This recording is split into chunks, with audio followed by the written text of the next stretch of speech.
goes along the top of the site. Can you point it? Yeah, that's St. Charles Rock Road.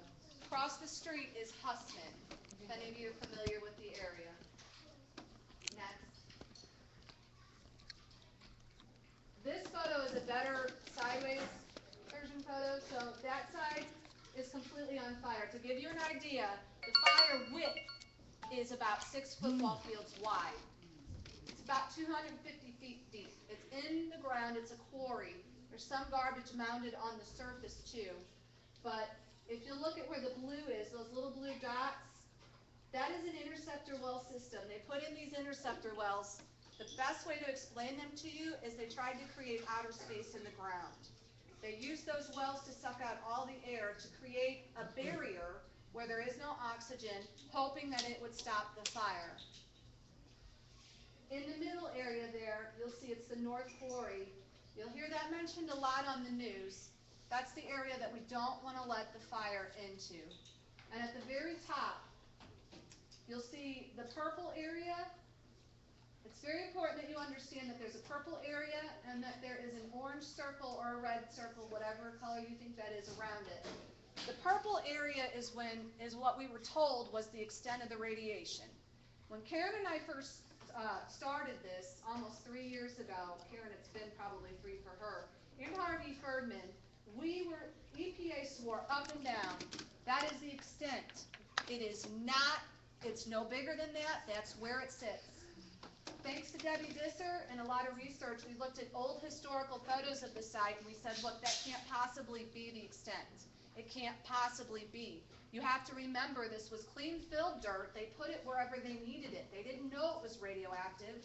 Wherever, and you can see from the historical photos where they were accepting garbage at this site during the time frame that it was dumped. So they wanted to put in an isolation barrier so that the fire and the radioactive waste don't meet. In an attempt to do that, we made a big to-do and a big fuss, and they promised us that they would step outside of that zone and begin testing just to make sure that it was clean and that there was no radiation out of the purple area. The orange area is the area they found it in. They found an area, that entire area now is filled with radiation. Next. I wish that were the extent of it. The problem was the green area that you see here, you guys have probably heard talk of the isolation barrier. This is where they wanted to put their barrier. You can see the orange area cuts right in the middle of it. So where they thought they had a barrier, turns out they couldn't build one because there was radiation in the area. This is actually old. Since then, they have stepped out more, looking for more areas of radiation, and they found more. Every time they sink a shovel in this site, they find it. And it's very important that you understand that in the beginning we were told that it couldn't possibly be where they're finding it now, okay? So keep that in mind for just a little bit later. Dawn, who is finding it? The EPA, the Environmental Protection Agency, is finding radiation in areas that not even 2 years ago they swore, and I mean they swore to us, you guys, that they wouldn't find it. They thought we were nuts, even requesting that they check for it. It's very important. Next. This is my favorite map. Thanks, Debbie, for putting my sideways map in. This is my favorite map of the landfill. You may hear Republic Services tell you that there's already a natural barrier. Point them to this map. There is no natural barrier. The bottom half, my side of this map, is the area that's on fire. You can see the neck area, it says the neck. You can see the North Quarry, and there's a little step up. OU1 radiological area, that was the extent of the radiation where they thought it was. We're now into the North Quarry. So this is not even an updated map for that. And we won't know until what, January 2016? If we honestly, where the extent of the radiation. They're looking for it now, and EPA has told us as of 2 days ago, 1 day, no, you guys had your phone call today, I believe, right? You had your phone call today, that we won't have those results until January. So that's really important for you guys to know.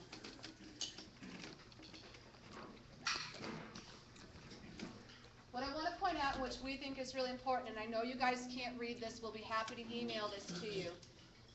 In 2013, in the summer, after the Attorney General filed suit against the owner of the site, Republic Services, this is a memo written by Todd Talhammer. He's one of the state's fire experts.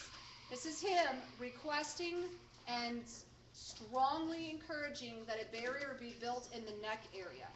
He said that is a smaller area. Can we go back to the photo of the neck, the above view? He said right there towards the end, that's a smaller, narrow area. It's a really logical place to put a barrier in. And at that point, the fire had not burned up against it, so there was still time to do it. To this date, the fire has passed those interceptor wells. It is now on the other side of them. Next. Move into that. I wanted to show you guys, a lot of you guys have seen these photos if you're on the Facebook page. This was a fire that occurred in a well. I want you to see all the smoke. There's an up-close video picture of it. Can you do the up-close one? There, that's a good one. This is one well. This is one well at the site that caused this much fire. And what we think happened and what the company thinks happened and what the Attorney General thinks happened are two different things. They think this was a broken methane pipe. We think that and the Attorney General's office thinks that the fire tried to come to the surface and come out that well. Either way, you can see particles falling. The most important thing, Karen mentioned these people who live right on the other side of this site are terrified. When this happened, the owner of the company didn't even dial 911. We did, because this photo was taken by a resident and was posted on Facebook. So the owner of the company didn't even call 911 when this happened. So the trust in the community is really broken, not just with the agency, EPA, but with the owner of the landfill. Here's a photo of him. He looks almost like he's videoing it. Again, this is a mom coming back on a Sunday morning from the grocery store who just so happened to see this. When did that happen? This was March 2014. February 2013. Is it? February 2013. Sunday morning, 8 Yeah. a.m. Sunday morning. Nope, that's before the Attorney General. Yeah, no, It's 2014. That's 14. It's 2014. Yeah. Sunday morning. Bill was in office. Right. And what you're going to see later as we talk about our goals, like Karen mentioned, this is one of the reasons. You know, this can happen at any time on the landfill. It is not, the fire hitting the radioactive waste is not the only worry at this landfill that these people have. It's not the only thing that can go wrong. You have to remember that. The other thing is, when I got there, you can see the soot and whatnot. It had created a line all the way up to Spanish Village. By the time the fire department got there, the owner had buried the fire, so none of this smoke was ever tested. They don't have so we don't really even know what was in that was released into the neighboring community. Next. We can skip this one. I want to get to the Attorney General's findings. It's very important that you know that in 2013, Attorney General Chris Koster filed suit against this site, has been involved in ongoing litigation since then. It says, breaking news, AG Koster releases new expert reports, so not just one, many reports, concluding radiation and other pollutants have migrated off-site at Bridgeton landfill. One of the and this is from his press release and this is from his report, so this isn't us. What you see now is we put this up here so that you guys can get the gist of it. These reports underscore what has been clear from the beginning. Republic Services does not have this site under control. Koster said not only does the landfill emit a foul odor, it appears it has poisoned its neighbors' groundwater and vegetation. People in Missouri can't afford to wait any longer. Republic needs to get this site cleaned up. That's the findings from his expert reports. According to those reports, the negligence of Republic caused this fire. They turned the wells up very high. These landfill fires do start. You have to be very careful with landfills because they're constantly producing methane and other gases, and you want to suck those out of the ground. Otherwise, what they do is they'll start to leave the ground. They'll actually migrate off-site under the ground, and the senator has a great story that she'll tell you later about that. But at this site, methane was leaving the site. They were in violation. The state was fining them. So what they did is they turned their wells up higher than you should, higher than industry practices. And as they pulled the methane back on site, they also pulled oxygen in. And what that did, if you guys have ever seen a compost pile, it's decaying garbage heats up. You introduce oxygen like that and you create an underground landfill fire. You can create a subsurface smoldering event. That's what the Attorney General's fire experts have concluded happened at this site. And they think it started late 2009 sometime is when they started, picking up elevated temperatures. Next. Radiation found offsite at Westlake landfill. I want to explain something to you. The EPA has never tested offsite at this landfill. Never. There is a subdivision that is right next to this landfill, and there have never been any soil samples taken. The reason that's important is because this is the same waste that sat out at Latty Avenue. This is the same waste that sat out at the airport. The laws of physics and science apply at this site, you guys. This waste behaves the same at this site as it did at the others, meaning it was windblown. It moved in the groundwater. It migrated through the soil into the groundwater and contaminated the groundwater. This is factual. This is what the Army Corps of Engineers is seeing all over North County at these sites that are being cleaned up. Why would this site be any different? It's not. It's not. This waste has sat on the surface of this site for 42 years. All the contamination at the other sites throughout North County, it only sat out for maybe a decade plus, a little bit over a decade, sometimes 12, 15 years. At our site, it's been there for 42 years. Yes, the chances that it is off-site right now are very, very high. Next. What I want to show you, this is why we're so concerned. This whole area, you can kind of see like a broken up white area. You can see an outline there. All the white area, that's all dirt. That's radioactive waste, you guys. That's actually radioactive waste. That's where some of the hottest levels are being found on the surface. It's not covered. It wasn't covered in trees back then. This is 1991. It was there blowing around. This is a very elevated site. It was a bluff at one time, so it's higher than the surrounding community. What you can see, you can actually see, look at that. The little strip at the very side right there that runs this way, that's a creek. That's Creve Coeur Creek. We're going to get into why that's important in a minute, but you can actually see water erosion from the site into the creek. You can actually see it. You can see the natural creek, the divot that's been formed there. Can you guys see that? That's water erosion from the site. After it rained, after it would storm, that creek in that area has never been tested. And obviously you guys can see why it needs to be. Next. Oh, we're back to these photos again. Sorry. That's my fault, I clicked on them. Uh-oh. Here's really important. It says the fire could reach the waste in as little as 3 to 6 months. Here's the part that you guys have to understand. It does not mean that this is going to happen, you guys. This is the worst case scenario. This is what happens if the fire moves the way that it did in the South Quarry, okay? It doesn't mean that it's going to happen. Everyone needs to acknowledge it. It's the worst case scenario, but that is what we need to prepare for, because currently there is no barrier. There is nothing there that's stopping it. You'll see the Chernobyl stuff mentioned. The SSR is generating a lot of heat, converts leachate to steam. Landfill Fire Consultants is not knowledgeable regarding release of radioactive waste, other than the knowledge distributed by media during the Fukushima disaster, and it talks about superheated steam from that carrying radionuclides was one of the primary pathways for distribution of radiation, as was the case with Chernobyl. It's really important that when they mention Chernobyl here, they're not mentioning a mushroom cloud.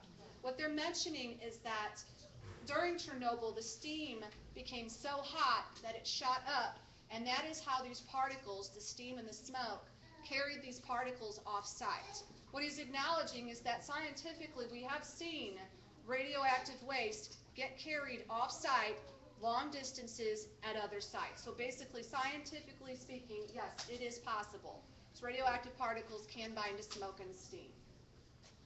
It says, given the potential risk, Landfill Fire Consultants Incorporated is of the opinion that a physical barrier to isolate OU1, which is the radiological waste, from the threat of landfill fire should be constructed immediately. So this is the fire expert, one of many fire experts the state has. What I want to point out, which is not up here, many people, the news media is reporting, and so is Republic, that the author of this report, Mr. Sperling, was depositioned and that he changed his tune. What I want to encourage you, and the reason you're here tonight, and the senator will tell you the same thing, do not read cover letters. Don't read the cover letters, read the data, and figure out for yourself what it says, because we found many mistakes in cover letters, and that is where you get the Cliff Notes version. It's very important that you read these documents and understand what they're saying, because the summaries don't match what's inside of them. And the same thing is true with the deposition. We read the deposition, we were up very late, we've had other people read it. He did not renege on what he's saying happened. The argument that you're going to hear, we can go back to a landfill photo real quick. Let's go to the sideways one. That's still my favorite. I like that one. Okay, we'll go through that. You know my favorite one, please. That's my favorite. Yeah, there it is. The argument is right now, not is the fire past the neck, it's is it into the North Quarry. That's where the argument is. Is it into the North Quarry, and does it have the ability to get into it? And you can see for yourself that, yeah, it's got a clear path to where it can burn.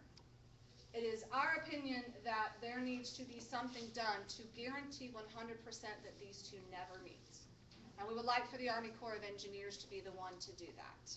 It's very important to us. They're the ones that are cleaning up this radioactive waste everywhere else.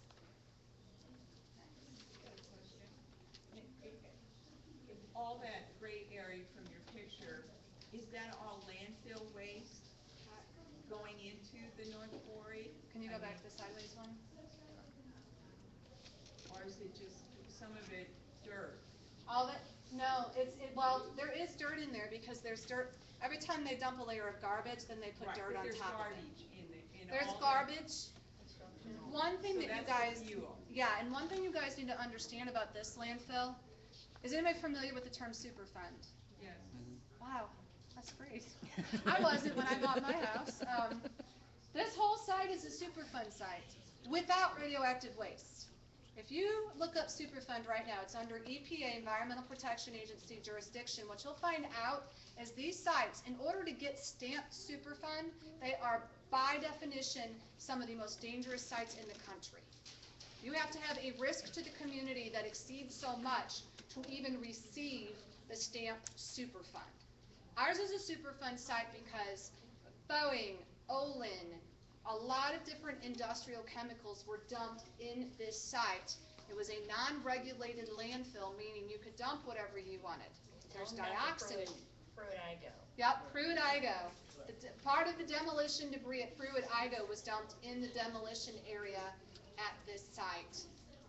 This contains the worst of the worst. So what's burning now isn't just banana peels and Scott towels. This is also industrial chemicals. This site was dangerous before they let a fire start on it. It's important. The site is dangerous without radioactive waste. So you combine all three, and that's why Westlake Landfill is very serious, and it's getting the attention finally that it needs. Do you want me to list some of the stuff? No, but if you guys want a list of what's there, come see Debbie Disser. She actually has the permits and can show you what was dumped and where it was dumped. I mean, we've really done our homework. Yes? Okay, keep referencing back to the Full Lake Creek and water soluble. Okay, there should have been a requisition being made, as she points out, within a certain radius and based on the path of travel should be outlined. And that's public accessible knowledge, so why is that? Well, what we've noticed is that when they turned Westlake Landfill into a Superfund site, you're right, they did check areas. That the area, can you go back to the photo where the creek and the soil's migrating? Can you go over to that area, that 1991 photo? Oh, the other one, okay, hang on. Because you'll see, they did test. That whole area with the creek that you see going off site, that whole area is contaminated. site, but what they did not do is they did not extend the fence line. So currently, that area, that with the creek, that whole area there is contaminated. We've got the soil samples that show it. However, they never extended the barrier. This was before the site was turned to Superfund site that this was occurring. So when they made it a Superfund site, they put the fence in that area, left that area undisturbed, and now their business is sitting on top of it. And can I say one thing? Yeah. Just because there is a location that is designated as a Superfund site, it does not mean that it's being remediated. Right. Please understand that. A lot of people think just because you have that designation, it does not mean that they're doing anything about it. Right, yeah. Well, my point goes further, is because what you can classify as Superfund site, and based on, that classification being done, there is a regulatory commission that makes determination distinctions based on what's to be expensed, the amount, how it's to be disposed of, the parties to be That's involved. the NRC. And there's individuals who sign off on those materials, for them to be stored there, transported, and so forth. So it has the acknowledged authority to do so. So that being the case, there should be documentation to support that, and whether it be from the Missouri Commission or from the EPA side. And is he talking about the NRC? Well, sort of, there is, when a stamp, there is what's called, they're called the responsible parties. There's a document that he's talking about where when you write up a Superfund site, you determine, okay, who did what, who dumped what when, who's responsible. You write up, we do have that document. The responsible parties at this site are Republic Services, Cotter Corporation, and the Department of Energy. The federal government is responsible for this site. So that is part of the problem, is that anything done at this site, and he's right, has to be done in all three parties have to agree, first of all, that what they want to happen at the site gets done, but then they also have to go back and negotiate who pays for what. So the negotiation under Superfund is a bureaucratic nightmare, and it's even more complicated when it's the federal government on one side. Don, can I add just one more thing? What I am about to say has nothing to do with this site. However, there is another landfill that is in St. Louis County in Maplewood.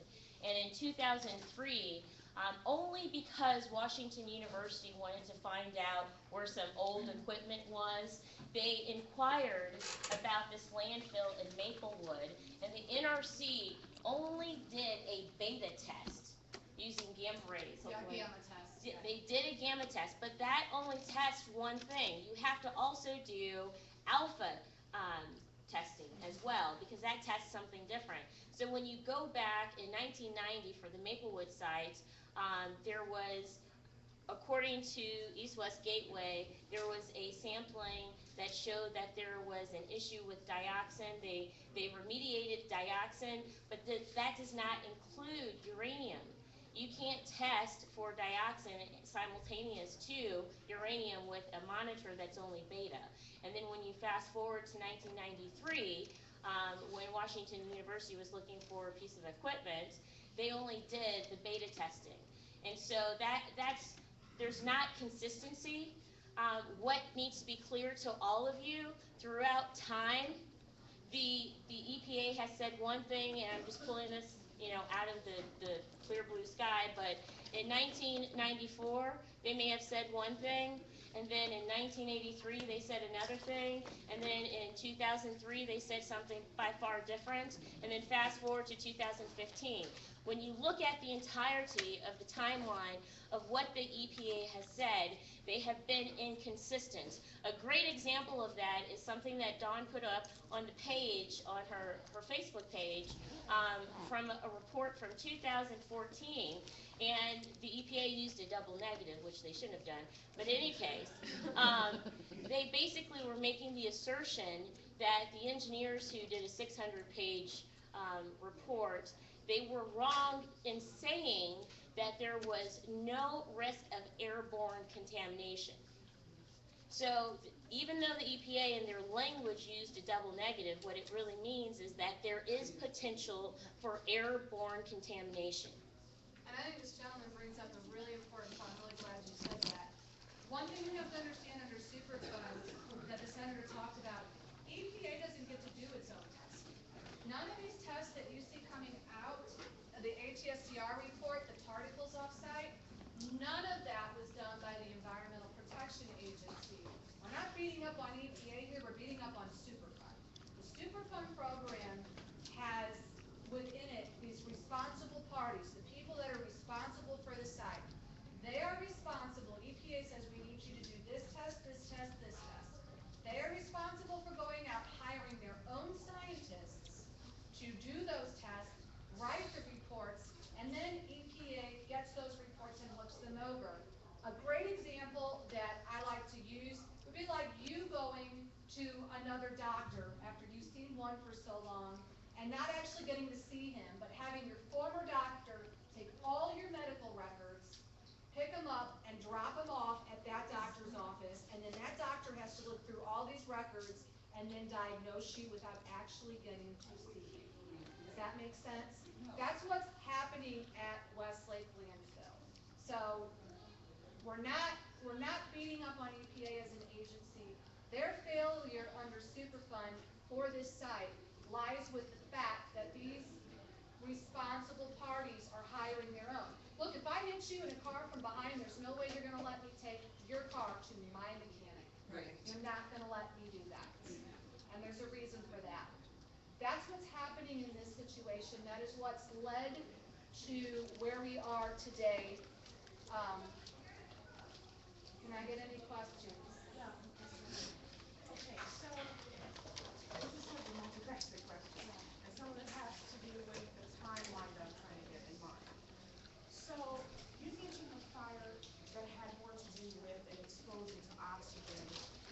Perhaps that's a separate type of fire than what they're releasing in a lot of the documentation. Because they think the problem with the fire they have is that it's an exothermic fire, which means that it's chemical reactions that are actually happening underground, so it's not really making a flame fire. Right. And it's moving. Okay, so with that, one of my first questions is, do we have documentation as to where the exothermic fire first began? That's what we're talking about. When that oxygen came into the ground, it caused that area that was already decomposing. Remember that the decomposition is caused by bacteria, right? So as that heat rose, because the oxygen was getting in, it killed off the good bacteria and it became unbalanced in the ground. It allowed a different type of microbial to come in. That is the chemical reaction that you're seeing now. The death of the good bacteria leads to the reaction that's occurring. However, should oxygen hit that right now, you would see a flare-up. You would see a flame, but it exists right now under the ground. It's kind of like charcoal. It exists under the ground right now where there is no open burn. But what it is doing, if you read these documents, which is really kind of unfortunate but neat, it is actually burning the material as the reaction moves, what we call the smoldering event. It leaves a char kind of on this material, and it creates what's called voids in this landfill. So if you go out right now and you look at the top of this landfill, you'll see areas that have caved in. If you go out tomorrow, it's going to look completely different. As that reaction moves and it consumes that fuel, it's boom, boom, boom, boom, boom. It's pancaking down in on itself. Gotcha. Okay, so with that information, how fast is it moving? That is what we don't know. Those interceptor wells, Seth, well, actually, you can see.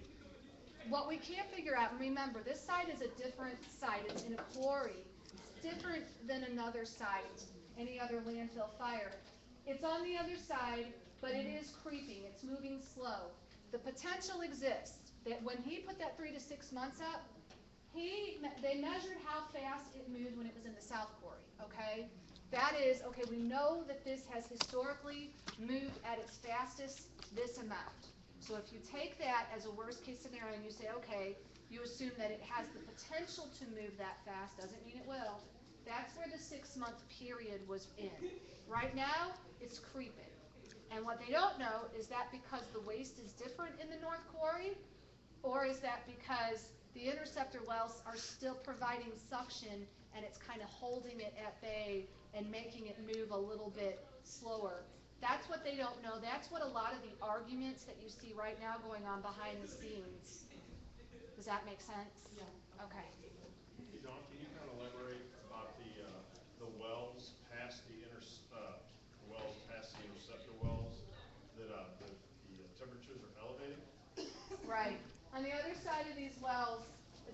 pictures on this side, there are all these little wells in the middle area right there and right in front of it, kind of where the dot is. We're seeing elevated temperatures, elevated levels of CO that indicate that there is, the reaction has moved past. The reason that's important, what I want to get into your mind, and kind of one of the things that stood out to us, was last year, as those wells were put in, those temperature probes, they're like thermometers in the ground. They were put in because they needed to, there was nothing there, they needed to be able to measure if it started to move. But as they drill these wells, they're bringing out dirt. The Attorney General's office in the state of Missouri, thanks to Harvey Ferdman and the recommendation of Bill Otto's office, asked that the dirt that they were digging out of the ground be given to the state to test for radiation. Republic said no way, and they went in front of a judge. They actually said, you're going to have to go in front of a judge and make us turn it over. They went to court, they went in front of the judge. The judge eventually, after going back and forth, said, yeah, you need to give them this dirt. By that time, Republic had already disposed of it. There was no dirt for them to test. Again, that's important that you understand. When we're worried about the potential of what's in the North Quarry, we're not the only ones who are worried. So is the owner of the site. Yes, you've said a couple times that there's been no off-site testing. Are you suggesting that this young lady's 15 neighbors that died of cancer, the area that they lived in, has never been tested? In Spanish Village, that soil's never been tested by the Environmental Protection Agency, by Republic, or anyone, and they don't plan on doing it. And remember, under Superfund, we have to go back there. Remember, under Superfund, it isn't EPA that gets to do the testing. It is the responsible parties. So if EPA wants those properties tested, it's got to get the parties to agree to it. That's very critical in this situation that you understand. That is one of the major reasons that we want this moved from EPA to the Army Corps of Engineers. The Corps of Engineers does it the exact opposite. The Corps goes in, they do their own testing, they pay for it, and then afterwards they seek reimbursement. They walk on a site, they tell whoever owns it, they say, just you go over there and get ready to write the check. Sometimes, because this is the federal government, and the federal government does bear responsibility for this radioactive waste, sometimes, depending on what they find, the whole thing is covered by the federal government, because they get in there and start digging and they find that, oh gee, we're finding our stuff everywhere. If there's just one, there are a couple of things that I wanted to add on. It's actually Dawn who told me about all this stuff, and she's forgiven me, but she has so much information. So what we have to remember, there are multiple elements that are in this landfill. And so, and I'm not a scientist, these ladies know way more than I do, but when you have all of these different elements combining, they have effects by combining naturally. What that is, we don't know. Some of you asked about Pruitt-Igoe because you don't know the background of Pruitt-Igoe.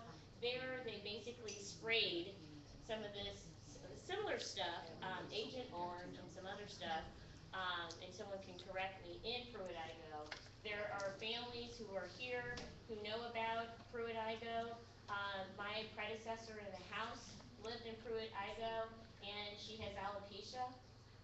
And there are other people who have had serious health issues at Pruitt-Igoe. But when you're talking about all of this contamination in one location and mixing together, we don't know what that is doing. The other thing that I will mention, if you go off-site, so the southern side of, the opposite side of St. Charles Rock Road, by Spanish Village, there are, it's an intake center for some company, right? Frito-Lay is over there. Oh. And so after, sorry I had to tell you that, but Frito-Lay is over there, right next to the landfill. But what I wanted to mention, after a rain, and you go onto the property of some of these areas and you look at a puddle, what you will see are bubbles that come up from the ground. That's methane. That's methane. It's not on the premises, it's on the property of a business that has the blacktop on it, but when you look at the pool, you see these bubbles that are coming up. Right behind Frito-Lay is the Spanish Village where people live. and they've been living there for a long time, and they can't even get a buyout. So, in my opinion, even without the fire, we had a big deal going on. Now, again, what Don taught me is that when you have this uranium in its regular format, in its original format, it is experiencing equilibrium, a status of equilibrium. Once you process that uranium, it's in a constant state of disequilibrium. And so the first half-life, depending on which uranium we're talking about, if it's 235, the first half-life is 450 years, the first half-life, the first.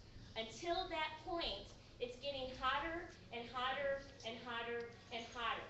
The way that they, and again, this is Don who taught me this, the way that they were purifying uranium is to the point where it was as smooth as powdered sugar. Okay? As thin, as smooth as powdered sugar. So this is what that means. That means anytime we have even a slight earthquake, there's a shifting. And it moves in our groundwater. It moves in the ground. If we have the big tornado, which we did in 2011, we had like 3 or 4 tornadoes, and I don't believe the landfill was capped at that time. Any of those contaminations that are on the surface through that tornado, they became airborne. You guys remember the 2011 tornado, but also think about the flooding. The flooding. So with more water, uranium on its own is highly, highly, highly mobile. It's very mobile. So even if the fire did not exist anymore, which would be awesome if it did not exist anymore, we still have a problem. We're still cooking, all right? We're still cooking. So there are a lot of people who pay attention strictly to the fire. That is very important because that's an immediate concern. But long term, just think about the people who are living in this area. And let me just tell you, there have been reports from what is it, Baptist Hospital? Yeah. Missouri Baptist Hospital. So there are people who are making coffee and using the water from the faucets. There are a number of cases where employees from Earth City have ended up having to go to Missouri Baptist Hospital, and now Missouri Baptist Hospital has to report every single time someone is ill because they're drinking coffee. That's today. That's today. I'm sorry, At the hospital. yeah, DePaul. DePaul. Is it DePaul? Okay. It's DePaul, yeah. You know, the site is dangerous on its own. What she said is right. It will become more radioactive, not less. When we process this uranium, it's important you know this because those of you that live in North County, you have to understand that there are a lot of places up here. Again, you saw the letter to the Pentagon.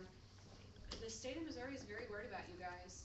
The parks that flooded from the creek, from the tributaries, Moline Creek, that whole area needs to be tested. They're finding it where the water goes. She's right. It got up and went with the water, went with the groundwater. A lot of what is being found now in North County, and this is another thing, a lot of the testing of the backyards, the parks now that they're finding this, in the beginning, a couple years ago, even the Army Corps was saying it couldn't be there. It took citizens showing them photos of their streets being flooded and begging, saying, look, everybody on my street is sick. The Army Corps, again, because of the way Superfund functions, EPA can't do it, but the Army Corps can, agreed, said, okay, we'll agree to 2,000 new samples. Those samples, once they did them and they came back, they were finding it where the water went. They were finding it in backyards, in the creek. The Army Corps of Engineers is tasked with this specific radioactive waste. It's the only waste that they clean up. They don't deal with nuclear power plants, anything like that. FUSREP is formally utilized sites remedial action program. They deal with nuclear weapons sites. That is, they are the experts in it. They go where the waste goes. The photo that I showed you of Westlake, of it leaking off site, if it were their site and they saw that, that would be enough evidence for them to test that area. They would be testing the creek. They go and they test until they don't find it. It's like finding skin cancer. They go and they go and they go until they've gotten it all. And that takes a lot of time These people are local. One of the things that we need is for that to be expedited. Can you put up Coldwater Creek? I want to show you, for those of you that are in this area really quickly, I want you to understand when you guys see this CBS article, how sick everybody is. I want you to see something, and you can barely see it at the top. You're going to see a really squiggly line at the top. And I apologize, I don't have my pointer. Can you go in on it? That's the creek, the blue line right there. You see it? You see how squiggly that creek is? I want to show you the next page. The creek was smoothed out, you guys. This creek has been contaminated for a very long time. When they built the subdivisions around Coldwater Creek, which flows through all of North County, they straightened the creek out so that it would be more aesthetic and it would be easier. So they actually went in, dug it out, dug the banks out, and they rerouted it in some areas. They did not, this was not done purposely, they did not know that the soil was contaminated at the time. They should have. They should have, but they didn't. So a lot of what we're finding now along Coldwater Creek in the illnesses and in the parks, some of it is from flooding, but some of it is actually from the construction of building the subdivisions. The dirt was moved around and graded. So you have to understand that, because for those of you that live in North County or have loved ones or friends, this whole area is going to have to be tested.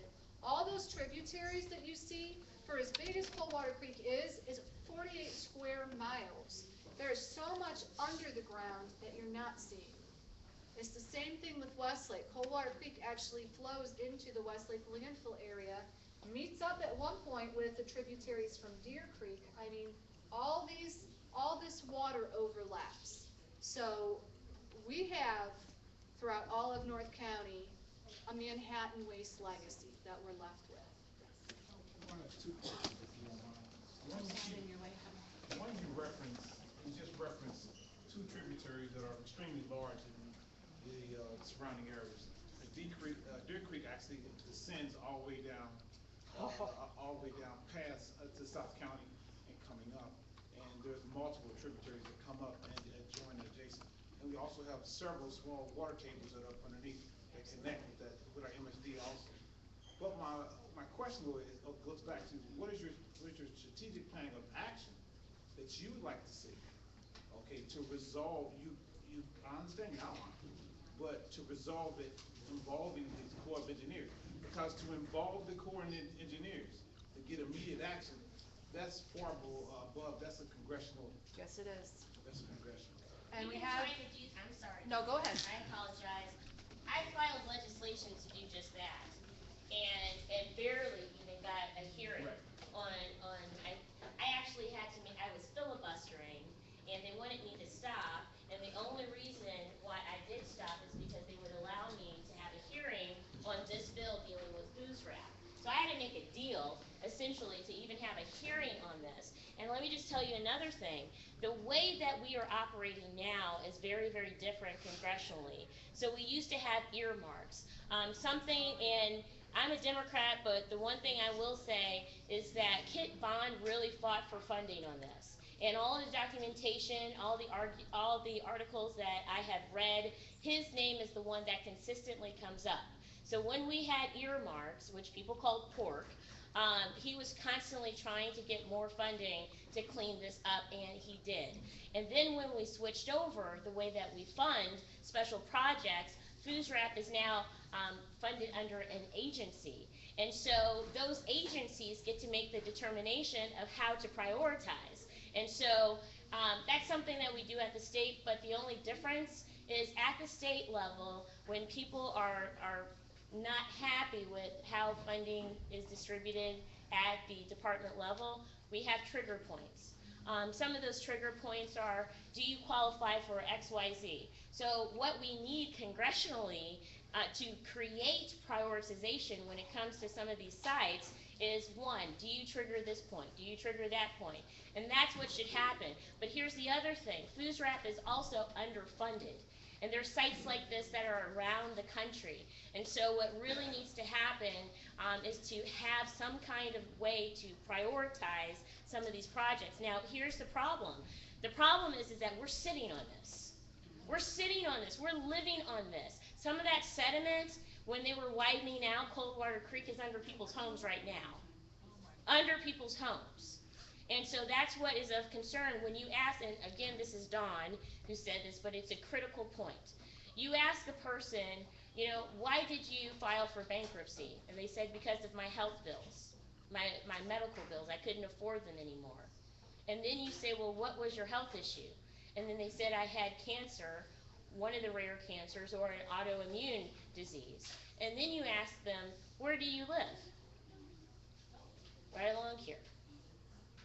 Right along here. So ultimately, even if you look at, it's a 16-page contract that went between the federal government and Mallinckrodt, they're not liable whatsoever. They're not liable. So who's liable? Our federal government.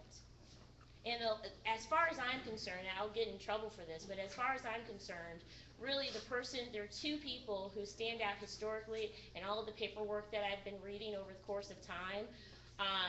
Who's the congressman from South County, Kirkwood, starts with a B? He's not the congressman anymore. But it starts with a B and then Kit Bond. So. Bond, are you talking about Bond Harkin? Bond? No, not Gephardt. It was before Gephardt. It starts with a B. I forgot what his name is. I apologize for that. But anyway, and Kit. And so we have a long uphill battle.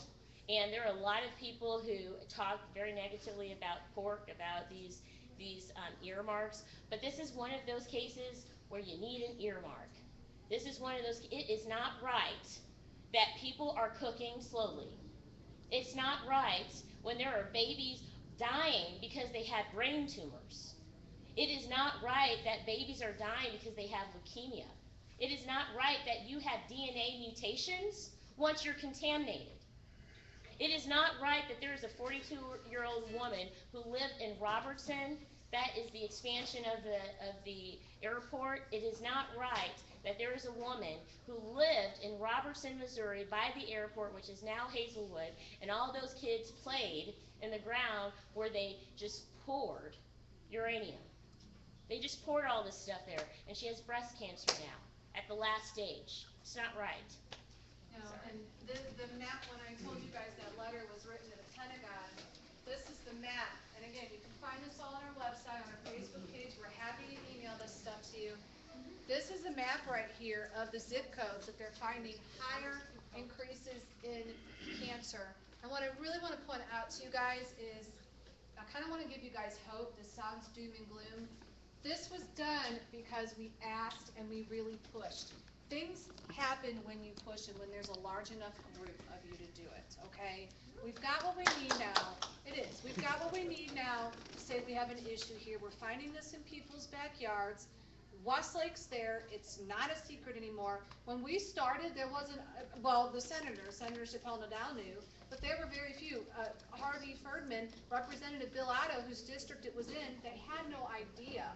Half the people, the elected officials, didn't even know about the Manhattan Project. It is a slow process to even wake people up to this. We met with the daughter of a Hiroshima survivor this past week. And I'm going to tell you something. I don't know how many of you knew about this, but Hiroshima and Nagasaki people talk about St. Louis. They know that we have radioactive waste in St. Louis, and they've known it for a while. Her students have known about it. For some reason, it's still almost like a big secret in St. Louis. Some people know, some people don't. But in other cities, in other nations, in other colleges, DePaul University, they know that right here in St. Louis, we began the legacy of the Manhattan Project. It started right here with Ed Mallinckrodt, and they know it was stored in these places. And they're happy to see people waking up to it and understanding that. I'm sorry if you're repeating this or you said it before, but so the cold water, how far is it going to affect people? Like, how far is it going? Like, is it affecting people in Bridgeton and Maryland Heights and Hazelwood? Like, we don't know. Anybody that's worked with the water MSD, anybody knows that they haven't tested the tributaries and they haven't tested the karst. He's right. There are different water tables underneath. I mean, and in some ways, you can maybe argue that there's not a good place on the planet to put this stuff. But in others, you can say, boy, it sure wasn't here.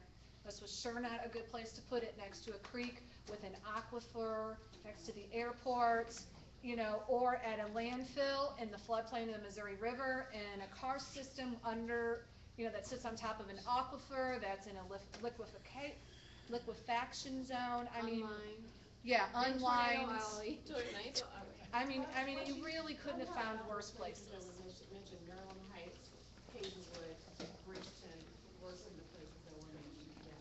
Well, and Maryland Heights is on that map, and so is Hazelwood, for the increase in brain tumors for Maryland Heights. The one area that is not on this map came out in 2014, is where you're sitting right here. Ferguson Only is because not. they didn't test it. Isn't that right? Right. It's only because they didn't test it, from my understanding. Right. Because they haven't tested. I believe this is right where we are. Yeah. Yeah, Stadium is right here. Here's where it's set out, guys. This is where it's set out at the airport. So Berkeley has some contamination sites, which is right next This to could be wind blown.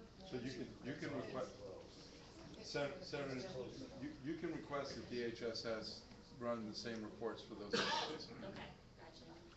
The problem with the reports is that it does not recognize cancers that were diagnosed out of the area. So there was a big population shift, and people moved out of state. A lot of people, were so mobile now. If you're diagnosed in Nevada with a cancer, and you lived in Missouri, in Coldwater Creek's area, or the landfills area, it is not going to be reported in the state of Missouri. Exactly. So let me, just in case you did not hear her, and this is real. So there is a friend that I have who lives in Jefferson City now. And he and his family lived along Coldwater Creek. The father had cancer. The son, my friend, had cancer. And so when you see these cancer clusters, it does not include them. Does that make sense? Because a long time ago, they moved from North County to Jefferson City, and so they're not counted when you see those cancer clusters. So it's the same thing. If you're out of town, it's not counting you. But just imagine all the number of people who lived in North County and moved wherever. Those people should be counted in that. There, I was on the site the other day, and there was a link to somewhere where you could report illnesses, and you were able to put in 3 previous addresses and what the years were and everything. So I don't know if that's something that people can get right. That is a citizen survey page. It's called Okay. Coldwater Creek Just the Facts. I recommend you all get on there. You can plug your information in at the top.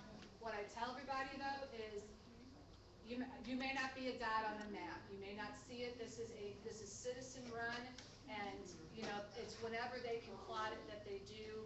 Right now, last time we talked with them, they're not planning on another release. The whole point of that survey was to go back to the states thing, Debbie, the state maps. The whole point of that citizen survey was to attract the attention of the state of Missouri that, hey, we have a problem here. The state of Missouri has already written its letter to the Pentagon saying we agree. So there's really no need for more citizen surveys at this point, because we have what we wanted, which was the state to acknowledge, yeah, okay, we have an issue, we get it. Now, State surveys would be good. right, state surveys would be good. State surveys and state, they could do a site similar to that where they had people plug in. That would be very helpful. Well, and I guess what my question is has anyone, I don't know how long that survey has been out there, but has anyone been able to look at the results of that in comparison to what they already know and see if there is, Well, that's what happened. significant Harvey, you can change, explain yeah. it. Yeah, the answer is yes, that's been looked at. And, That's what preceded the letter. Yeah, St. Louis County has stepped up, and they're in the process, because of the citizens' work, they're in the process of putting together a never-been-done-before anywhere in the world survey, medical survey that will look at these people Talk Oh, after they louder. move. I'm sorry, can you hear me now? St. Louis County is putting together a never been done before in the world survey because of the citizens' work, that will hopefully be able to take into account the folks who have moved out of the area and look at the long-term effects on them, because a lot of these cancers don't show up until 20 years after exposure. Right. So it's a very big challenge. The only requirement that the state and the federal government have today is to look at diagnosis by zip code at time of diagnosis. So once you, as they said, if someone moved off to Nevada and they get a cancer that was related to having grown up here, it's registered as having occurred in Nevada. It is not associated with here. So that's a big couple of year survey that they're working on. But my hat's off to St. Louis County. They actually went out and hired a team of epidemiologists to work on this. They got funding from the county and they're doing it. Is it true that in the 40s, 50s, that the government sprayed radioactive material on St. Louis? I've heard that on the internet. Well, that goes back to a report that was done by, I can't remember her name, she's a professor at Merrimack, who said that may have happened when there was some particulates being released around Pruitt-Igoe. No, I'm talking about in the 50s, they just took it in an airplane and sprayed it on. Yeah, I've heard that as well. So low-flying airplanes, where there were chemicals that were sprayed. I want you guys, I'm going to go backwards just a little bit though. Back in the 50s, the center of civilization for St. Louis was St. Louis City. So St. Louis County, a bunch of St. Louis County was farmland, right? And so some of these haulers hired by our federal government, what they decided to do is not take some of these elements, this processed uranium, enriched uranium, they decided, as Don has mentioned before, they decided not to send that to Colorado. So there are even letters that we have found.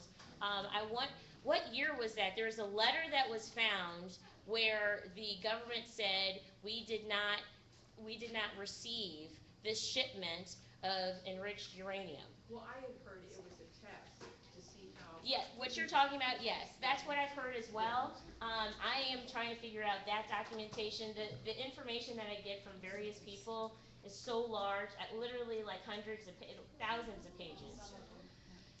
of pages of information, and that's why there are people who are doing multiple jobs in all of this, because one person can't handle it, and we want to make sure our federal government is liable for what they have allowed to happen.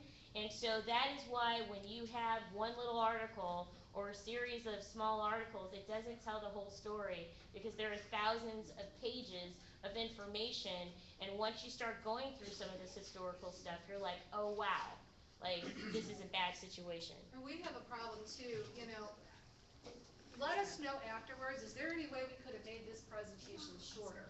Because what we're looking for is the Cliff Notes version of what I just gave you, and I haven't found it today. I have not found a way to present this in a shorter, succinct time frame, so a lot of people are frustrated with media. Media has a minute and a half, sometimes less, to get all of this into a bite. The reporters have what? I don't know how many words they're allowed, but they're limited too. So that is half the problem that we're facing with this situation in getting the word out, is that you can't just rely on media, because this whole story takes longer. We're willing to go wherever we need to give this presentation. We're willing to email it to you so that you can give it to your friends or whatnot. What's the site again? What's the We have Facebook page? We have a Facebook page, it's Westlake Landfill, 3 separate words.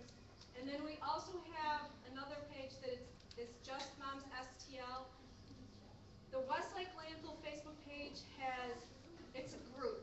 So you don't get things in your news feed, and every time you post, it bumps it down and bumps it down. So it's kind of hard to keep up with the information if you're looking for documentation or articles or anything important that we post.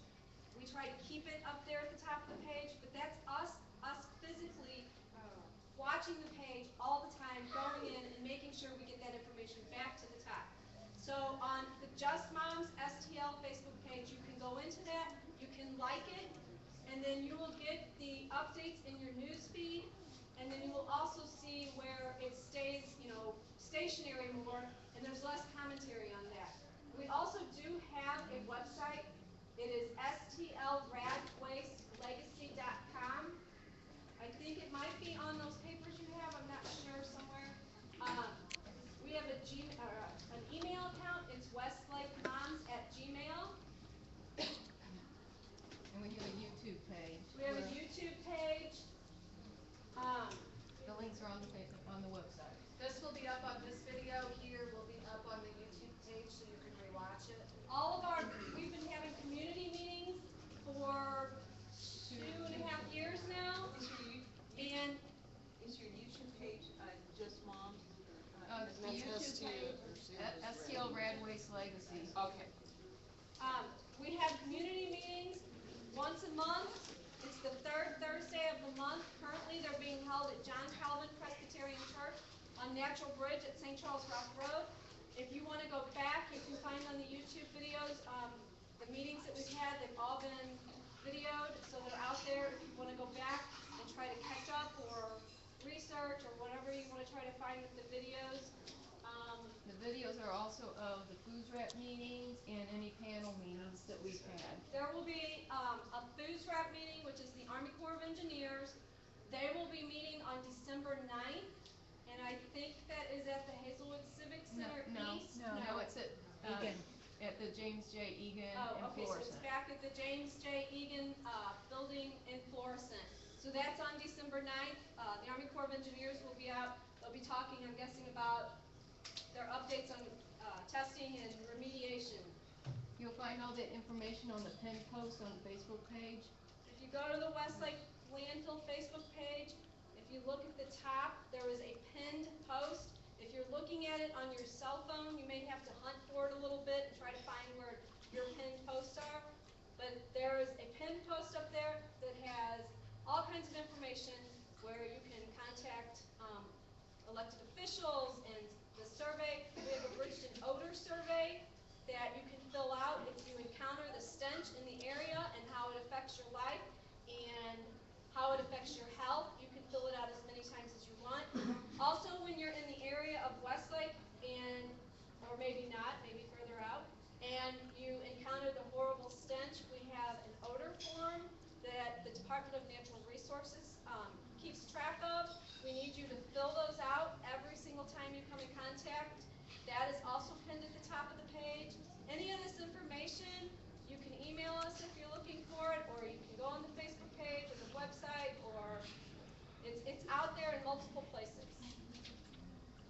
Okay, and also there's another event coming up, November 12th, there'll be a panel with Matt Levanchi, who is the head of the hazmat response team for St. Louis County, Mark Dietrich, who is the head of emergency preparedness for St. Louis County, Dawn, and Bill Otto, who's been working on this with the moms basically since Dawn found out about it. So that'll also be posted on the page. It's pinned up there, yeah. It's up there. No, that's November 12th. Yeah, But you'll what find. I want to mention, and the reason I stood up is, Dawn talked about the media getting a hold of things and doing stuff in a short period of time. I just want to clarify something that you're probably going to hear in the news in the next 30 days. So I want to make sure you understand it properly. Throughout the evening, Dawn's been interchanging the term Corps of Engineers and FUSRAP as if they're the same thing. They are not the same thing, and do not be fooled, they are not the same thing. FUSRAP is the federal program that is executed by the Corps of Engineers. The Corps of Engineers does a lot of other things like building the dams and taking care of the levees. They have all different groups within the Corps of Engineers that do a lot of different types of things. So the Corps of Engineers that we want involved here is the FUSRAP group. We want them to take over the site. We want them in charge.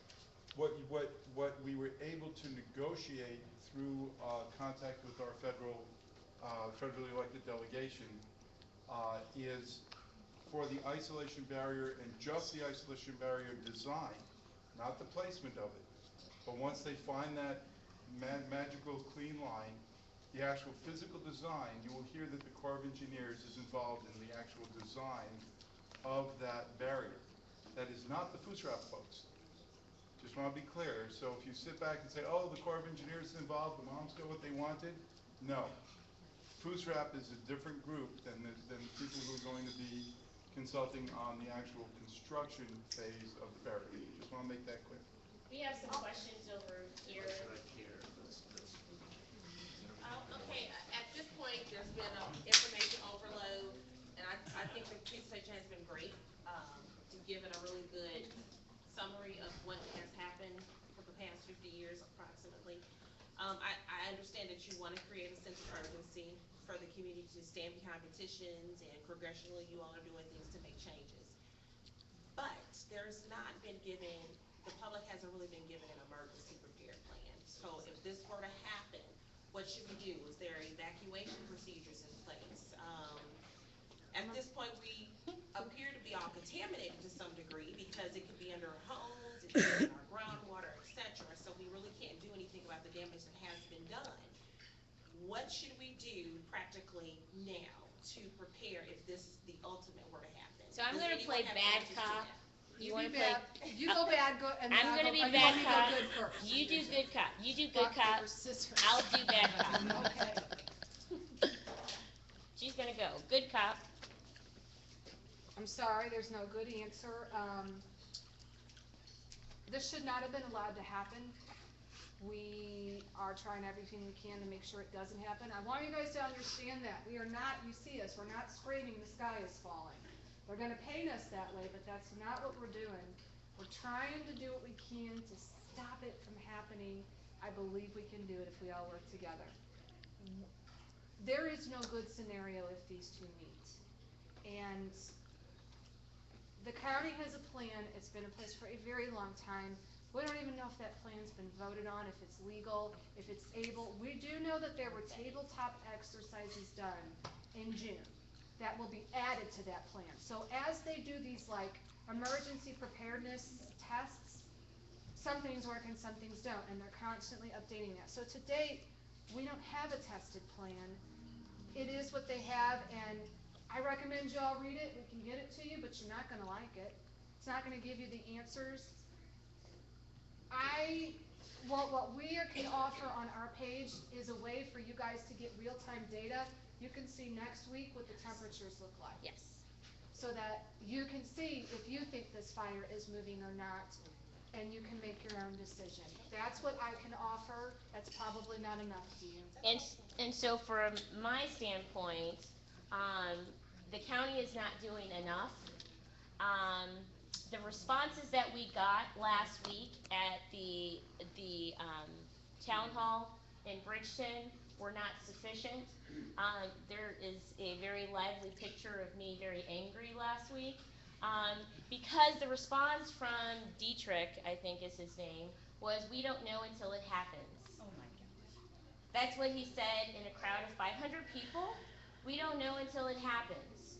And here's the other thing. So there are two things that are in play on this trifold. Number one, there's shelter in place, right? Shelter in place, you still have to breathe, right? We still are human beings, and we still have to breathe in oxygen. Let me be very clear. If we have an airborne catastrophe, it takes one particle to get cancer. One. It depends on how the jet stream is going. And so when you talk to someone like Levanchi, he's one of the firefighters who has been tracking this a long time, he will say that they're trying to create a plan based on the jet stream so they know who to get out of their homes the fastest, who can stick. Shelter in place is only supposed to be temporary. But see, here's what we're having to deal with. Anyone who is in a nursing home, children who are in school, we don't know all of these variables. And so that's why it's really important. And this plan that was released is from last year. It's not even current. And then it has the label of the EPA, but we can't even trust the EPA at this point because we're getting information that contradicts itself over the course of time. So we don't even know what we can trust. And so that is why we should be demanding. But there's one thing that Harvey didn't mention that he told me today that we should care about. So I was on the phone with Bill Otto, Margot McNeil, and Mary Nichols. She was on the phone today with Harvey. And we were asking some critical questions here.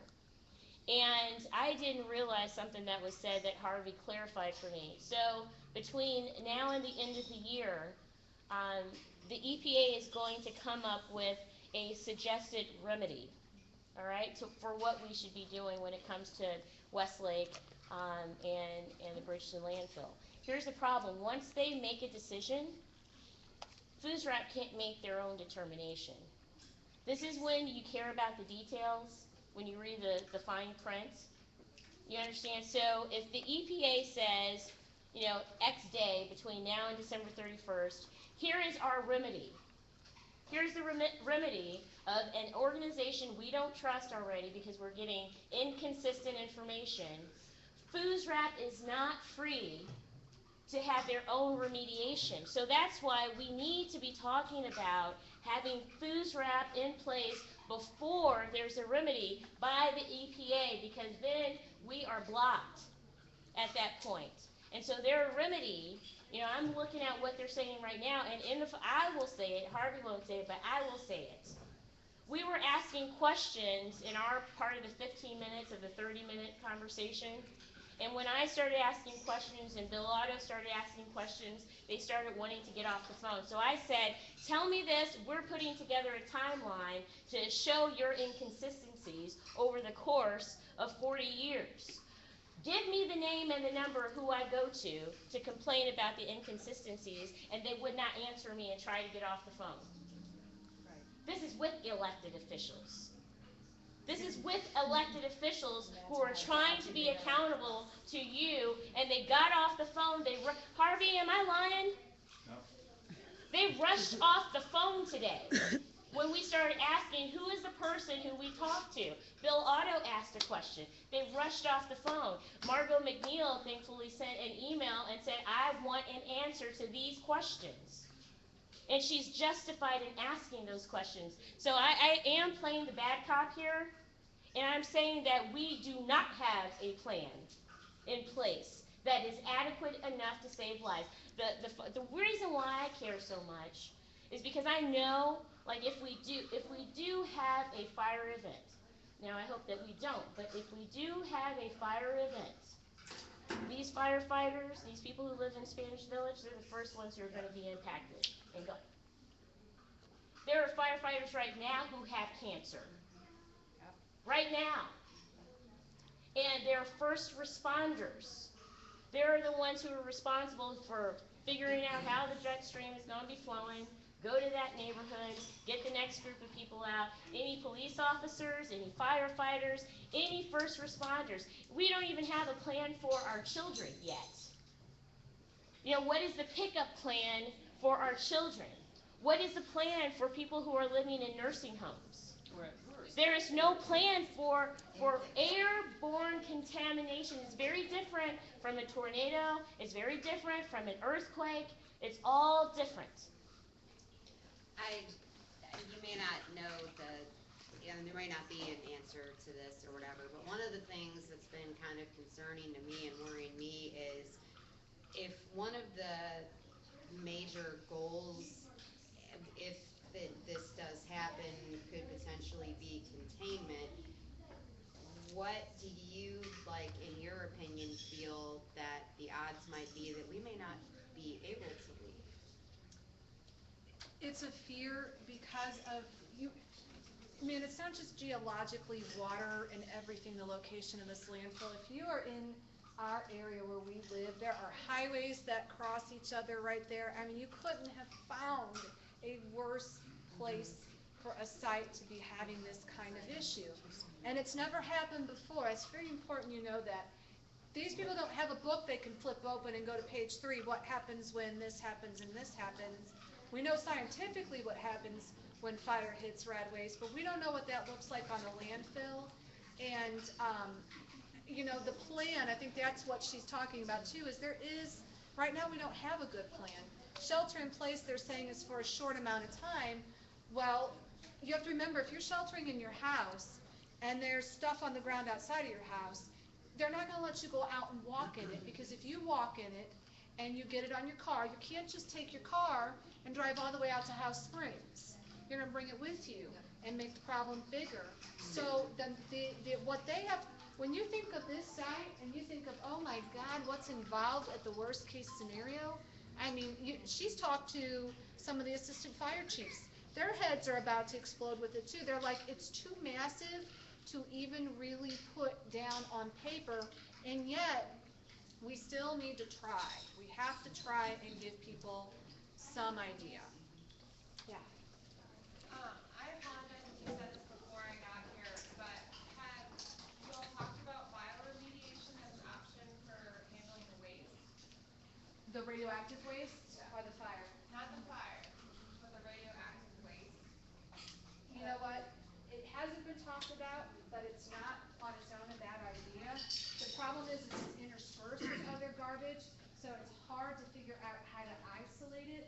Same thing with the barrier. They want to isolate it. I think that's why bioremediation would work, is that it's a biological activity as opposed to needing to isolate it, and it's using benign bacteria that, I mean, I'm just reading about this right now. It's like the process can also actually generate electricity, which is like, oh wow, turning a problem into a solution. I know that can be done on waste. Can it be done on radioactive waste? It was specifically about uranium and radioactive waste. Wait, but not like spent fuel. You have to be able to look at a periodic table and see where it looks at. Bioremediation is only for whole organisms. It has nothing to do with radiation. One of the things I'm seeing, I work at the VA hospital, I diagnose cancer. One of the things I've seen a lot of in the last 2 months is in 1991, when we went into Iraq, we were using uranium-tipped bullets. Okay, and most people don't know that, but it's in the sand there. Then we sent everybody back in, and now we're seeing everybody come home with cancer because it's in the sand, and you can't do anything about that. So we have to have some kind of basic understanding of science, how it works, and you're right, it only takes one particle of plutonium to cause cancer, and Uranium. I could talk on that. I think it's really important. A lot of people, you hear full force in them and stuff like that. They don't understand that a lot of that is radioactive waste that is causing those illnesses. And what's really interesting, if you think about that, in terms of North County, there's a lot of acute exposure for like uranium workers and miners, like what happens if you're exposed to this amount in this short a time.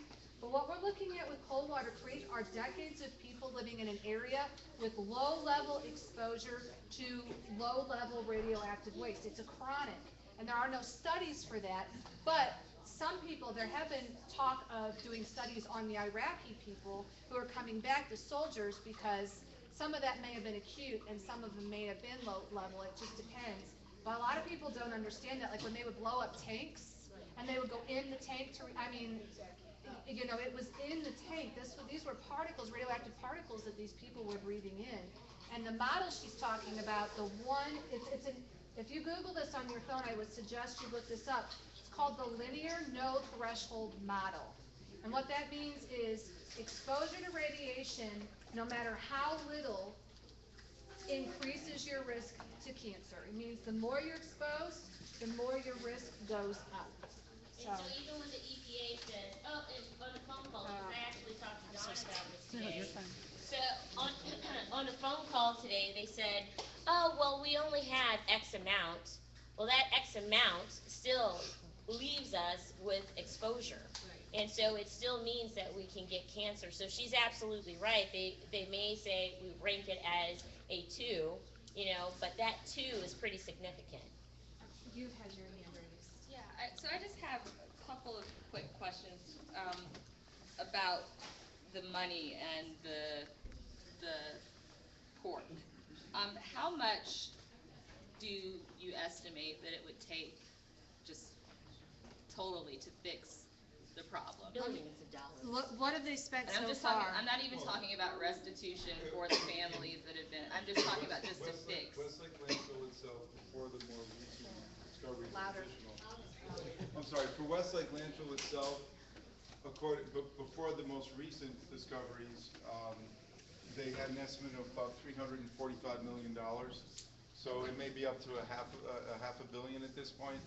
The U.S. government has already either spent or allocated $1.7 billion for cleanup just in the St. Louis area. That's the ongoing food scrap cleanups that we've been talking about. That number excludes Westlake landfill.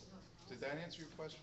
Excluded. Okay, and so, yeah, a little bit, so I guess then my follow-up question to that is why is booze wrap excluded from that 1.7 billion? Why is Westlake excluded from that? Yes, yes. As best we can tell, we have some historical memos, because the other food scrap sites predominantly are U.S. government contractors where that's all they did was, or the predominance of what they did was work with this material. So the contamination is pretty monochromatic, if you would. It's all the same kind of stuff, and it's pretty easy to track where it came from. In the case of Westlake landfill, because this was an open landfill that anyone could dump anything into, this material, the radioactive material, is mixed with a lot of other toxic materials. And we have a memo where the government says that their feeling was that they should not have to pay the price of cleaning up everyone else's toxic material along with their own. And in theory, if you look at what Superfund is supposed to do, it makes sense, because that's kind of what Superfund is there for, is to figure out who has what portion of the mess, whether they created the stuff, they own the land, or they owned a business that polluted the land. You kind of break it up and you figure out who has what percentage. That's just not working here. It's just not working. And so I just have one additional question, just related to just the money and just everything. So I know that there was a lawsuit that was filed in federal court back in, I guess, a couple of years ago that was tossed out. At that specific time, there had not been studies that, found any sort of radioactive materials there, that it kind of found a higher prevalence of cancers, the rare cancers in these areas.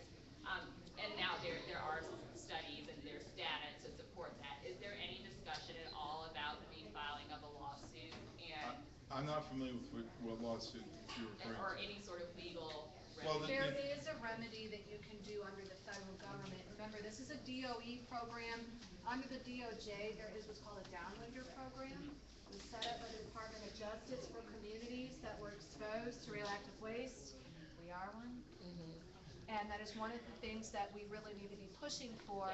But that's one of the things that's under the Energy and Water Appropriations Bill, appropriates monies for that. The best thing I can tell you guys is Senator Blunt sits on the head of that Appropriations Committee. I know he's very well aware of the issue. I'm not sure what the holdup is, but that is the person in the office that you specifically need to reach out to for the expedited funding of FUSRAP and the transfer to Westlake. Senator McCaskill's office as well. Those are the two that need to be. Representative Wagner is, so Senator Blunt is in leadership and on the appropriations committees in the Senate, and Representative Wagner is in leadership of the House. So we have two of our federally elected folks who are in leadership in the Senate and the House. Those are the folks we need to rally around this and get it passed. The Latty Avenue site that you heard of, that you heard up here, what set a precedent that would qualify Westlake landfill to be included in the food scrap program without getting too detailed. So there's a legal precedent that was set when they included Latty Avenue. So under that same thing, they should be able to justify Westlake. So, did you say that there's a barrier right now, or there is no barrier? So no one is measuring the progression of this to say, okay, we need to step up the alert, the alert meeting more? I mean,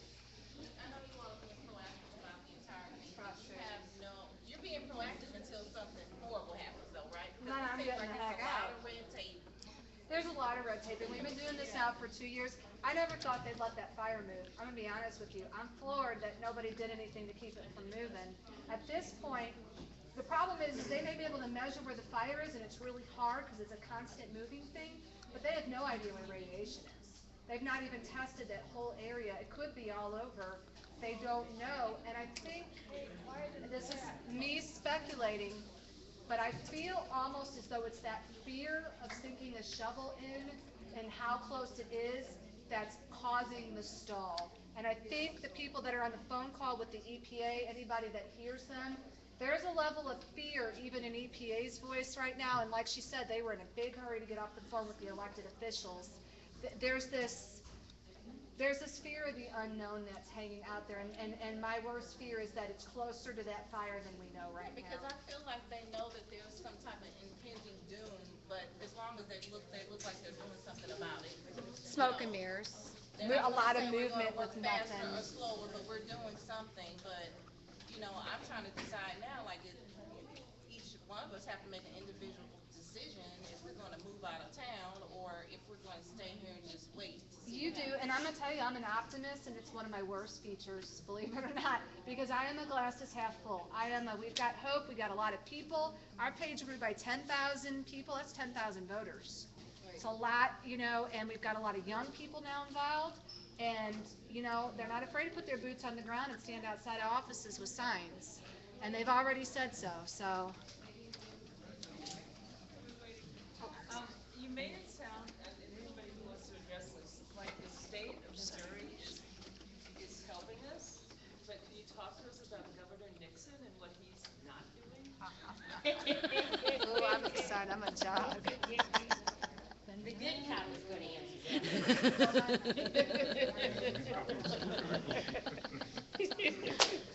Jay Nixon was Attorney General and cited this landfill years and years ago. This landfill has always had a problem.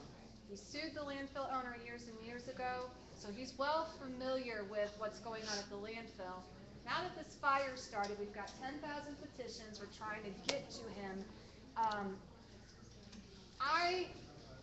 In the beginning of this whole thing, years and years ago, we were told by a fire expert and by some of the people involved in this that it would ultimately end at the governor's office. He is the top cop of the state. It would end with him. He has the ability right now to declare a state of emergency and pull in funds. He has the ability to write a letter to President Obama. He can write a letter to EPA. He can write a letter to the senators. He can get in front of a camera and say, we're worried about the citizens of Missouri. This is a serious situation. Here's what we're doing. None of that's happened. I'm going to say this. The press asked him about this, and the governor's office response was no comment. Guys, that is a comment. A no comment is a comment. And I'm just going to say, bad cop here. For those of us, whether you like what happened or not, for those of us who went through Ferguson, this is your second Ferguson. Yeah. Took the governor 15 days to show up to ground zero. Right. That's And then he all looked we'll like say. a deer in the headlights. Right. He had like no clue. No clue. Well, John Chimkus has toured the site, I want you to know, and I said, what good's that? Here's another question.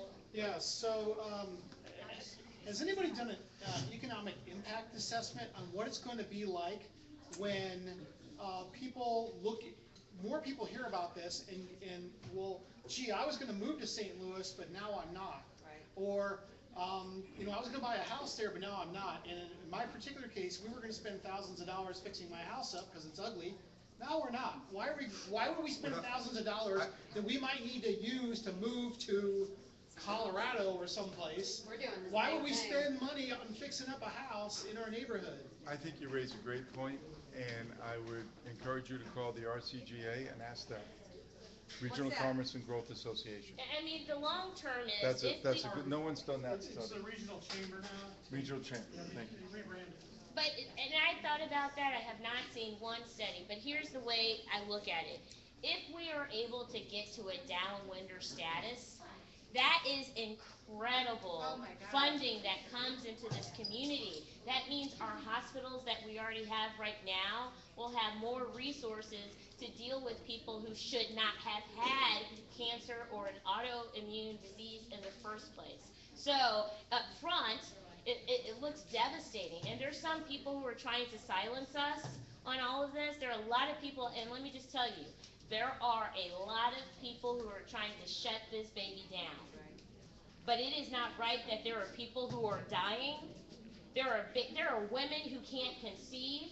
That's what angers me, is the fact that there are women who have miscarriages because of where they have lived. And for any business entity to put their profits before people, I don't care if they end up losing their businesses, because people come first, not corporations, period. Yep. I will say this too, because she's absolutely right about that.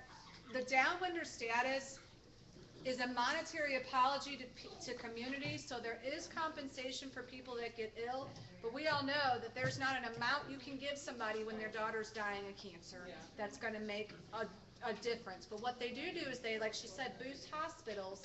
They build up the area economically and expedite the cleaning. There's a lot that comes with that. It's worth working for, but we've got to get it expedited. We absolutely qualify for that, you guys. I'll ask, yeah. I have two questions. So we're talking about the worst case scenario. Are there any other scenarios that we can expect or maybe look forward to before that happens? The best case scenario, I'll say two things. One is that we don't have a fire, period. But the fact remains, because we have all of these elements, not only in Coldwater Creek, but also there's actually, can you go to that slide where the water intake center is in there? So, because this is a problem without the fire, we still have a bad situation. That is going to keep churning, if you will, we're cooking and all of that. But the best case scenario for me, in my mind's eye, and I'm not a scientist, I don't know, but is to get all of that out.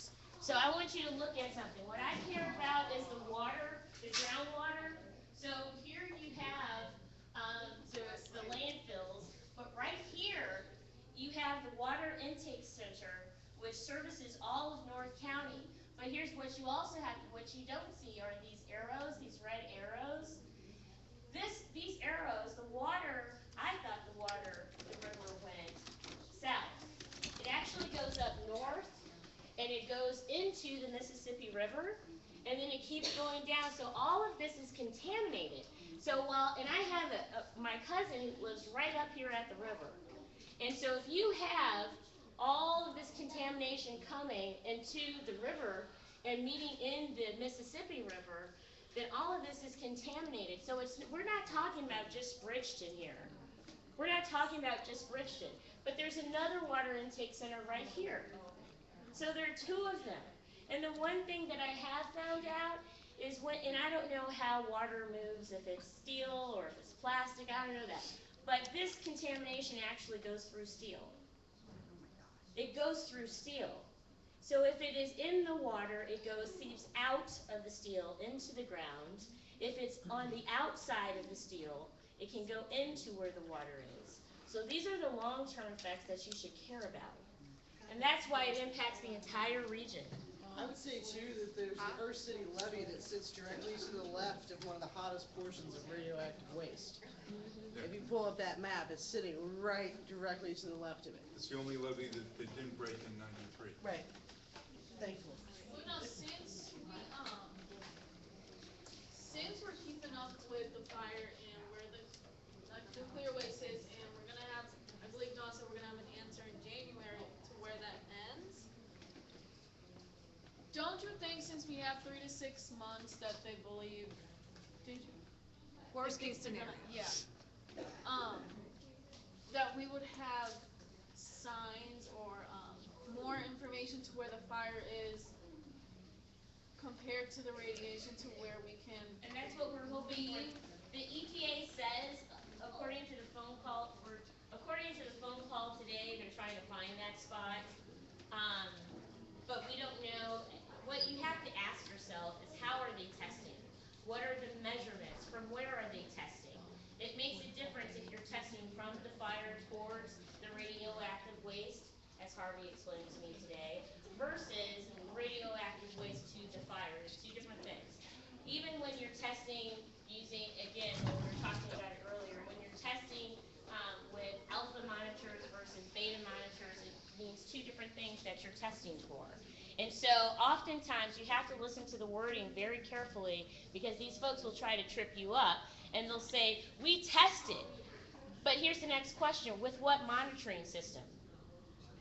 If it's only beta, it's not covering everything that you can pick up with alpha. And so that's why it's so hard. It's taken 4 years to understand what I know now, and I still don't know a lot. You know, I know enough, but these moms know way more than I do. But seriously, there's so much stuff that you have to read.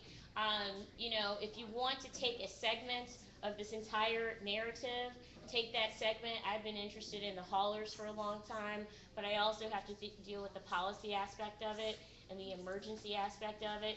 But I can't do it all. I need like people to help us out. And it's not just for us, it's not just for you, it's for the entire region. Which I want to say one thing before we close up tonight. Just Moms needs volunteers. We have a group we have volunteer sign-ups back here. We need volunteers that might be interested in doing protesting, making phone calls. We are going to try to deliver petitions to the governor. We would like people to sign up for that. Anything that you think you can be useful, researching, anything. What? Web design, anything like that that you could help us out with, we would greatly appreciate it. I don't know if you can see this from the side. I can't. I just wanted to mention, I totally respect that she's a scientist, that you're a scientist. I just do think that it's worth considering at least the possibility of bioremediation. So speaking of research and science, you know, I think that's worth investigation. It could be the most cost-effective option to at least contain and prevent some of the additional contamination of soil. I just think.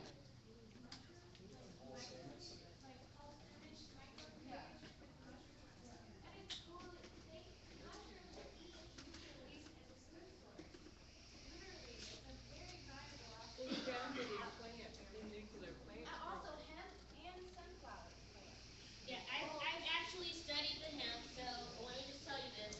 I've been talking to people all over the nation on this thing, okay? So I talked to some folks in Colorado about this. We discussed the hemp, but it's not tested to the degree it needs to be right now. These are the experts in hemp, you know, and they're telling me this can be an option. However, it is not tested to the point where we can adopt this as a resolution. There's a TED Talk on YouTube. Paul Stamets has one. It's 6 ways mushrooms can save the world. And in this, he's wearing a hat that is literally fireproof. So as far as like nuclear waste and fire at the same time, I don't know if there's anything that can be done with using this stuff at this specific site.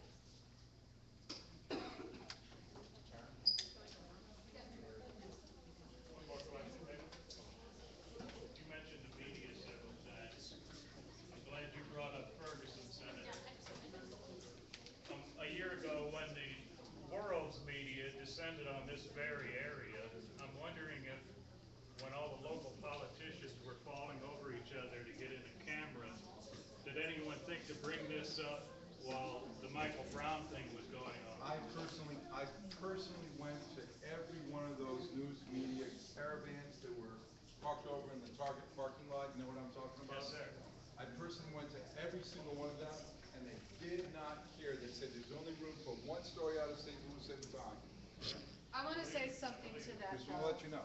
I want to say something to that. I don't know, do you guys know who Lois Gibbs is? Yeah. Mother of Superfund, Love Canal. We had her scheduled to come into town, and when Michael Brown was killed, we postponed that because here's where I agree. I agree that it would be great if national media would have picked it up then, but even coming out here tonight, I might get emotional, so I apologize. You have to understand for us that this is like Grim Reaper.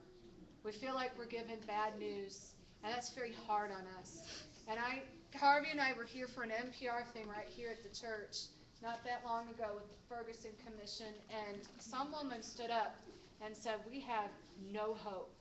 Listen, I know I'm an optimist, I have hope, but I can't imagine being her. And my biggest fear, what I lost sleep on last night, was coming in and telling and showing these maps and showing these documents.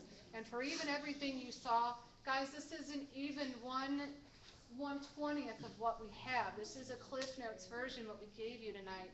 It is so heartbreaking, this contamination being allowed to be in this community, and to come into somebody's church, place of worship, who somebody has stood up and already said we have no hope, to give this kind of news. You can't imagine what that makes us feel like, and I'm sorry. And what you should know, what y'all don't know, because you know that I was on the streets at the very beginning, but there was one group of people who helped encouraging me and said keep fighting because it's the same thing. It's these moms. Like when no one else was listening to what was going on, when no one else was listening to what was going on here in Ferguson, the whole hashtag Ferguson Mike Brown thing, it was these moms who were selfless. Because what they said, they will not tell you this right now, but what they said is what they're going through, what we went through here in Ferguson, is what they're going through right now. There are a group of people, a group of businesses who don't want to talk about the truth. In the case here, it was racism, it was institutional racism. In the case here, it has to do with environmental injustice. The same group of people who are saying we don't have a racial problem, the same people who are saying we don't have a racial problem are the same people saying we don't have 48,000 tons of uranium all over residential areas. It's the same group of people. We're fighting the same demons, the same ones. Listen, when I saw, there was a point where I was watching you on CNN, I think, and you were standing on a corner, and I knew that corner had flooded with that creek, and I was like, my God, I was trying to text you to get off that corner. You have to understand.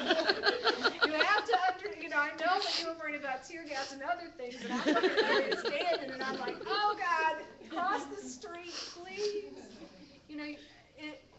We were watching that unfold, knowing, because all the health map, the letter to the Pentagon, all that hit right around the same time. We were watching all this unfold, watching what this whole community was going through, and it was devastating to us because we knew that we were going to have to reach out to you guys somehow and let you know. And again, what do you do to people that have been stripped of that kind of hope, that feel that way? How do you tell them that their federal government let them and is allowing them to live on top of weapons waste? How do you do that and expect these people to get up? And all I want you guys to know is that we're here for you. We understand how you feel, and we need your help, and like it or not, we're all linked by the Manhattan Project. That's right. One thing I want to say is we're really scared of the fire. We're really scared of the radioactive waste. If you cry, I gotta walk away. Yeah. But for me, being exposed as a child, my children are predisposed now because this is multi-generational. And so while we have these physical fears going on around us, there are a lot of us that have these fears inside of us that no matter where we move to and no matter what we do, we have to live with this for the rest of our life. Our biggest concern is our children. And when our kids get sick, we worry because the normal headache for one person might not be a normal headache for our children. A cough for a 45-year-old woman could lead to death in 6 months. And I know that because we lost my sister-in-law last week. So when you think about when someone tells you, for those that live near Westlake, and someone tells you, because we hear this a lot, why don't you just move? Because no matter where some of us move, and some of you, like we heard the other day, we may never know if we're survivors. So some of you may already have issues that may come upon you no matter where you live. And for me, I have grown children that live in the same area I do. And we can't afford to leave. We can't just pack up and leave. And you know what? And I know I'm in a church, forgive me, but be damned if I'm gonna put someone in the position I'm in right now. I am not gonna sell my house to another person and let them deal with this, because it is. It might be too late for our kids, but you know what? It might not be too late for yours. And we're gonna see that this waste is cleaned up, you guys. This will be the last generation that deals with the Manhattan Project in St. Louis. That is what this group is about. It will end with us. You saw a letter by Kit Bond, and then 20 years later, you saw another letter written by the state. Be darned, I'm gonna say darn this time, be darned if we're going to let another 20 years go by so that another senator can write another letter and it can go on and on and on. And all of those people that are naysayers about us and that Maria was talking about, they're messing with our kids. And you don't mess with mom's kids, right, Sue? Absolutely. Don't piss off a mama. So, we will go to the ends of the earth to protect our children. Thank you guys for coming. I do want to say that I will be having 9 of these town hall meetings. Hopefully Dawn and Karen will come to them. But I'm having like 9 of them throughout the Senate district, because the one thing that is for sure, we have to educate each other, and I'm on a mission to do that. And yes, it is so draining, but it is the right thing to do. You deserve to know the truth, your neighbors deserve to know the truth, and our future deserves to know the truth. So please tell people about this experience. Please just, if you have to snatch somebody up, snatch them up and come to one of the 9 or 10 events that I have in the first 2 weeks of November. Thank you.